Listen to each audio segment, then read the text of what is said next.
Delhi agreement क्यों हुआ 1931 के सिविल डिसोबीडियंस मूवमेंट का turning point.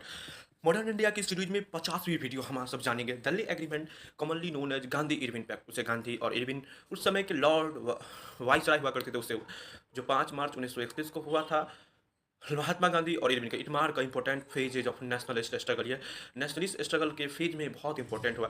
It was temporary. इससे क्या हुआ? इससे यही हुआ कि सिविल डिसोबीडियंस मूवमेंट खत्म हो गया, जो स्टार्ट हुआ था साल्ट मार्च से, जो गांधी जी ने स्टार्ट किया था। Under respect government agree to release thousands of political prisoner. इस एग्रीमेंट के साथ जो प्रिजनर थे, सिविल प्रिजनर थे, उसको जो इन्वॉल्व नहीं थे वायलेंट, उसको हटा दिया गया। जो प्रॉपर्टी बेचा नहीं गया था उसको भी रिटर्न कर दिया गया।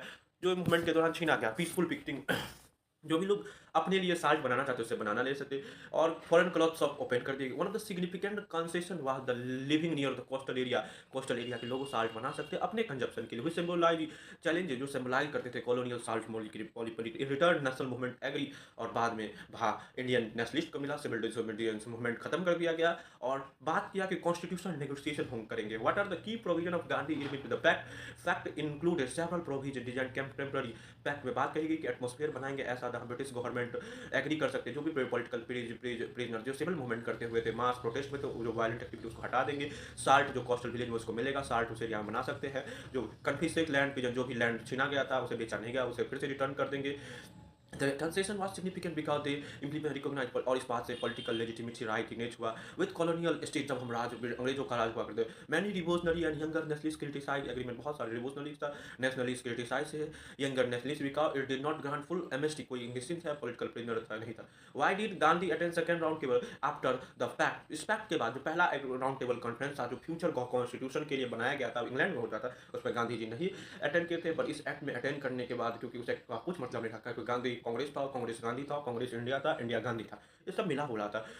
द सोल रिप्रेजेंटेटिव ही पार्टिसिपेट ऑथोराइज ड्यूरिंग कराची। इसके पार्टिसिपेशन को कराची सेशन में फिर से सरदार वल्लभ भाई पटेल की अध्यक्षता में authorize. The conference mainly discuss. इस कॉन्फ्रेंस में constitutional reform, future political structure of India कैसे होगा, आर्ग्यू किया कंप्लीट रिस्पॉन्सिबल की रिस्पॉन्सिबल गवर्नमेंट हो, ऑपरेसिव एक्सेसिव कम्युनल डिवीजन नहीं हो, अब कोई कम्युनल आधार पर वोटिंग ना हो, कम्युनल टेंशन हो, इस बात में कही गई थी। Discuss were dominated demand of various minority group, जिसका जो माइनॉरिटी ग्रुप मुस्लिम में क्या था उसको खत्म कर दिया। था कॉन्फ्रेंस सेकंड राउंड टेबल बिना किसी एग्रीमेंट के खत्म हो गया। Karachi session historically important landmark discussion आप जब भी जानेंगे। फंडामेंटल राइट और नेशनल इकोनॉमी, क्या भारत का इकोनॉमी होगा, इस बात पे बात कही गई थी और इसे एक्सेप्ट कर लिया था।